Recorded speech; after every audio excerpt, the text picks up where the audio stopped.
నువ్వుల కారపొడికి కావలసిన పదార్థాలు నువ్వులు తీసుకున్నాను. ఇవి ముందు సపరేట్గా వేపుకోవాలి. దాంట్లోకి ఎండుమిరపకాయలు, జీలకర్ర పౌడరు, వెల్లుల్లి, ధనియాలు, తగినంత ఉప్పు వేసుకుని వేపుకోవాలి. నూనెలో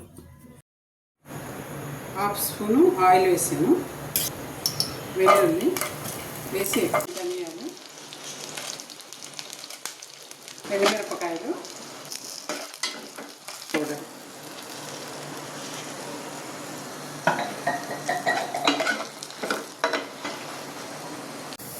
వేగిపోయింది. స్టవ్ ఆఫ్ చేస్తాం.